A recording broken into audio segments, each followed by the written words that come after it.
வணக்கம். மோடியின் நண்பரான அடானி விவகாரம். எப்படி மோடி அரசாங்கம் அடானிக்காகவே வேலை பார்த்து கொண்டிருக்கிறார்கள். மும்பையின் தாராவி 640 ஏக்கர் பரப்பளவில் இருக்கக்கூடிய உலகத்தின் மிக விலையுயர்ந்த இந்த நிலத்திற்கான டீல் நடந்தது. இந்த டீலில் அடானிக்கு ஃபேவராக அடானிக்கு டிஸ்கவுண்ட் கொடுத்து 75% டிஸ்கவுண்ட் கொடுத்து இந்த ஒட்டுமொத்த தாராவியை விலை பேசிவிட்டது மோடி அரசாங்கம். 2019ஆம் ஆண்டு முதல் முறை இந்த நிலத்திற்கான ஒரு ப்ராஜெக்டை லான்ச் செய்தார்கள். Dharavi redevelopment project. உலகம் முழுவதும் இருக்கக்கூடிய மிகப்பெரிய கம்பெனிகள் இதில் பங்கெடுத்தது. இதில் ஒரு கம்பெனி செக்லிங்க் டெக்னாலஜிஸ் என்கிற கம்பெனி, துபாய் பேஸ்ட் கம்பெனி. அவர்கள் போட்ட விலை, ஏலமிட்ட விலை 7200 கோடி ரூபாய்.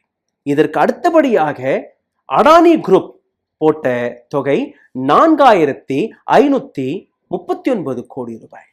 அப்போ யாருடைய பிடிங் அதிகமாக இருந்ததோ அவருக்கு தான் அந்த ஏலம் போயிருந்திருக்க வேண்டும். இதுதான் உண்மை.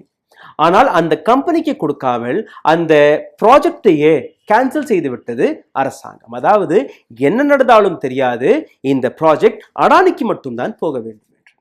2022ஆம் ஆண்டு மீண்டும் ஒரு முறை இந்த ப்ராஜெக்டை கொண்டு வந்தார்கள். இதில் ஒரு சிறிய மாற்றத்துடன் ரயில்வேக்கு சொந்தமான 45 ஏக்கர் நிலம் இந்த ப்ராஜெக்டில் இணைத்து விட்டார்கள். இப்போ பிரைவேட் கவர்மெண்ட் பார்ட்னர்ஷிப்பில் இந்த ப்ராஜெக்ட் வந்தது. அதாவது யார் இந்த பிட்டிங்கில் வெற்றி பெறுகிறார்களோ அவர்களுக்கு 80%, அரசாங்கத்தின் கையில் 20% அந்த ப்ராஜெக்ட் இருக்கும் என்று கூறினார்கள். இந்த முறை 3 கம்பெனிகள் பங்கெடுத்தது. அடானி குரூப், டிஎல்எஃப் மற்றும் நமன் குரூப். டிஎல்எஃப் 2025 கோடி ரூபாய் பிட்டிங்கில் போட்டார்கள்.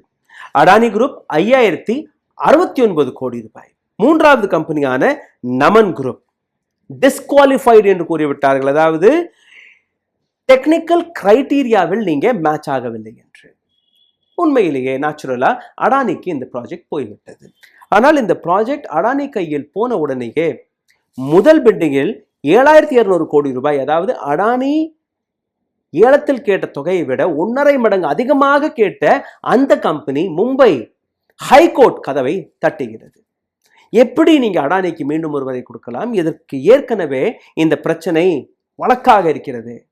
நாங்க 7200 கோடி ரூபாய் ஏலம் கேட்டோம், எங்களுக்கு நீங்க கொடுக்கவில்லை. அன்னைக்கு நீங்க கூறிய வார்த்தை, அரசாங்கம் யாருக்கு வேணாலும் இந்த ப்ராஜெக்டை கொடுக்கலாம், அவர்கள் கையில் இந்த பவர் இருக்கிறது என்று. இது எங்களால் ஏற்றுக்கொள்ள முடியாது. அப்போ அந்த வழக்கை விசாரித்த நீதிபதி, இல்லை இது அரசாங்கத்துடைய முடிவு தான், நாங்க இதுல எதுவுமே செய்ய முடியாது என்று திருப்பி அனுப்பிவிட்டார்கள். இப்போ அதே கம்பெனி மீண்டும் ஒரு முறை சுப்ரீம் கோர்ட்டை நோக்கி போனது. சுப்ரீம் கோர்ட் நேற்று அவர்கள் கொடுத்த பதில், இந்த ப்ராஜெக்ட் ஏற்கனவே தொடங்கிவிட்டது, எத்தனையோ பில்டிங்களை இவர்கள் இடித்து விட்டார்கள், பல விஷயங்கள், பல டெவலப்மெண்ட் அங்க நடக்க ஆரம்பித்து விட்டது. இப்போ இந்த ப்ராஜெக்டை நாங்க நிறுத்த மாட்டோம். தேவை என்றால் மே 25ஆம் தேதி வரை நீங்க பொறுத்திருங்கள், இந்த பேப்பர் ஒர்க் எல்லாம் எங்கள்கிட்ட வரட்டும். இதை தாண்டி ஒரு சில இன்ஸ்ட்ரக்ஷன்ஸ்களையும் நாங்கள் அடானிக்கு குரூப் கொடுக்குறோம். ஆனா ஒருவேளை உங்கள் தரப்பில் இந்த வழக்கு வந்தால், உங்கள் கையில் இந்த ப்ராஜெக்ட் வந்தால், அடானி எந்தெந்த விஷயங்களுக்கு ஒத்துக்கொண்டாரோ அனைத்துமே நீங்களும் செய்யணும். என்ன அந்த ஆப்ஷன்ஸ்? 1000 கோடி ரூபாய் ரயில்வேக்கு நீங்க கொடுக்கணும், 2800 கோடி ரூபாய் காம்பன்சேஷனாக கொடுக்கணும், 812 வீடுகள் ரயில்வே குவார்டர்ஸாக நீங்க கட்டி கொடுக்கணும். இது எல்லாமே அடானி செய்கிறார் என்று கூறியிருக்கிறார்கள். ஆனால் அந்த கம்பெனி வெற்றி பெறுமா, அந்த கம்பெனிக்கு போகுமா என்ற கேள்வியை தாண்டி இந்த ப்ராஜெக்ட் எப்படி அடானி கையிற்கு போனது, எந்த விலைக்கு போனது என்பதுதான் ஒரு மிகப்பெரிய கேள்வியாக இருக்கிறது. இந்த கேள்வியை மீடியாவும் கேட்கவில்லை, அரசாங்கம் இதற்கு பதிலும் கொடுக்கவில்லை. அடானி குரூப் அமைதியாக இருக்கிறார்கள், அவர்களுக்கு லாபம் கிடைத்து விட்டது. சரி, இப்போ சுப்ரீம் கோர்ட் மே 25ஆம் தேதி இவர்களை கூப்பிட்டு இருக்கிறார்கள். அடானி குரூப் ஒரு தனிப்பட்ட முறையில் ஒரு அக்கௌண்ட் தனியாக மெயின்டைன் பண்ணணும், தனி பேங்க் அக்கௌண்ட் வைக்கணும். அதை வைத்துதான் இந்த ஒட்டுமொத்த ப்ராஜெக்டுக்கான செலவுகளை நீங்க பார்க்கணும் என்று கூறியிருக்கிறார்கள். இப்போ இந்த ஒட்டுமொத்த விஷயம் வெளிவந்த உடனேயே எதிர்க்கட்சிகள் அனைவருமே கூச்சல் போட தொடங்கினார்கள். உத்தவ் தாக்கரே, ராகுல் காந்தி, சரத் பவார் அனைவரும் நாங்க பவரில் வந்த உடனே இந்த ப்ராஜெக்டை கேன்சல் செய்து விடுவோம். ஆனால் பவரில் வரல, திரும்பி நீங்க பார்த்தீர்கள்னா பிஜேபியோட அரசாங்கம் மகாராஷ்டிராவில் இருக்கிறது. அப்போ அடானிக்கு போன ப்ராஜெக்ட் போனதுதான். செக்லெட் டெக்னாலஜியோடைய இந்த வழக்கை தாண்டி இந்த ப்ராஜெக்ட்கான உண்மையை நீங்க பார்க்க வேண்டும். 2019 ஆண்டு எந்த பிடிங்கை இவர்கள் இழந்தார்களோ அதை தாண்டி மீண்டும் ஒரு முறை எப்படி அடானி குரூப்பிற்கே அந்த ப்ராஜெக்ட் போனதோ அப்போ இந்த இடத்திற்கான மதிப்பு என்ன? 640 ஏக்கர் இந்த நிலத்தில் கிட்டத்தட்ட 10 லட்சத்திற்கும் மேற்பட்ட நபர்கள் வசித்து வந்தார்கள். அதாவது உலகத்தின் மிக டென்ஸ்டான ஏரியா இது, மிக டென்ஸ்டான பாப்புலேஷன் இருக்கக்கூடிய இடம். ஆனால் இந்த இடத்துடைய மகிமையை பாருங்கள், இந்த இடத்துடைய இம்பார்ட்டன்ஸை பாருங்கள். மும்பை மகாராஷ்டிராவில் சத்ரபதி சிவாஜி இன்டர்நேஷனல் ஸ்டேடியமுக்கு அருகே இருக்கக்கூடிய தாராவி, பாந்த்ரா குர்லா காம்ப்ளெக்ஸ் பிகேசிக்கு மிக அருகே இருக்கக்கூடிய Dharavi, eastern and western express highway இருக்கக்கூடிய அந்த இடம், அதற்கு அருகே இருக்கக்கூடிய தாராவி. அப்போ சென்ட்ரலி பிரைம் லொகேஷனில் இருக்கக்கூடிய இந்த இடம் இது ஸ்லம் ஏரியா கிடையாது, மிக விலை மதிப்புள்ள ஒரு மிக ஹை வேல்யூவேஷன் இருக்கக்கூடிய ஒரு இடம். மும்பை ரியல் எஸ்டேட் பிரைஸ் படி நீங்க பார்த்தீர்கள்னா இன்னைக்கு காலகட்டத்தில் இந்த இடத்துடைய கமர்ஷியல் ரேட் 50,000 ரூபாயிலிருந்து 1 லட்சம் ரூபாய் பர் ஸ்கொயர் மீட்டர். ஆனால் எவ்வளவுக்கு அடானிக்கு போய் சேர்ந்தது அதை நீங்க பார்க்கணும். இந்த இடத்துல luxury housing, office complexes, retail hubs, ID parks, hotel, shopping malls இதெல்லாம் கட்டப்பட்டதற்கு பின்பு இந்த இடத்துடைய விலை 5 லட்சத்திலிருந்து 8 லட்சமாக உயர்ந்து விடுகிறது. அப்போ 640 ஏக்கர், அதாவது ஒரு ஏக்கர் நிலத்தில் 4046 ஸ்கொயர் மீட்டர் இடம் இருக்கிறது.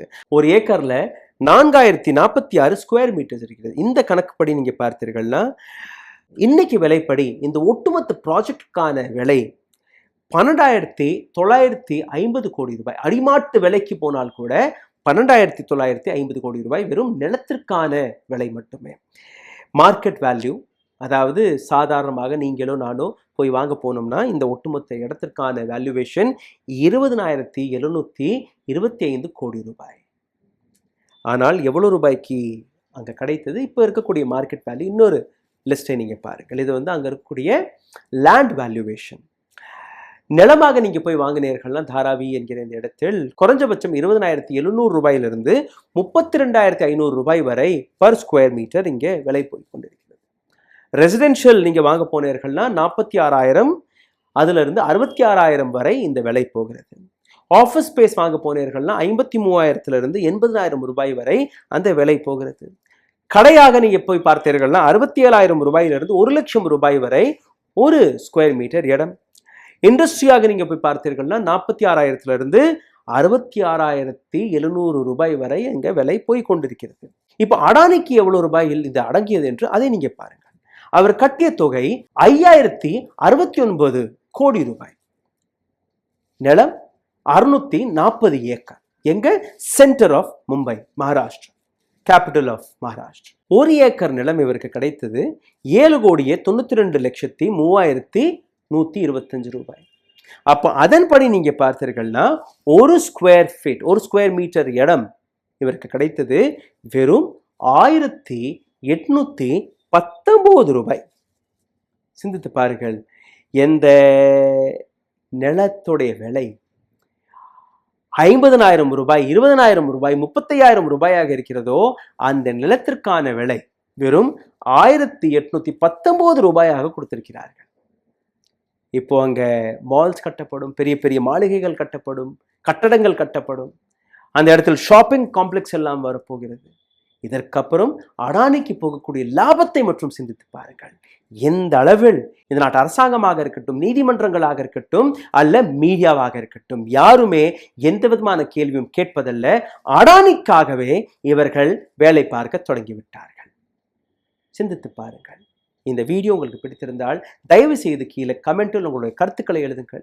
எங்களை சப்போர்ட் செய்ய நினைக்கக்கூடிய நபர்கள் கீழே எழுதியிருக்கக்கூடிய UPI ஐடியில் உங்களுடைய ஆதரவையும் தெரிவிக்கலாம். நன்றி, வணக்கம். ஊடகம் கார்ப்பரேட் அரசியல்வாதிகளின் கைப்பாவையாக, அடிமைகளாக இருந்தது போதும். இனி சாட்டை எடுத்து சுழற்றும் நேரம் வந்துவிட்டது. ஊடகம் பொதுமக்களாகிய உங்களுக்காக, உங்களாலேயே இயக்கப்பட வேண்டும். ஊடக சுதந்திரத்திற்காக உங்களின் பங்களிப்பை இன்றே அளித்திடுங்கள்.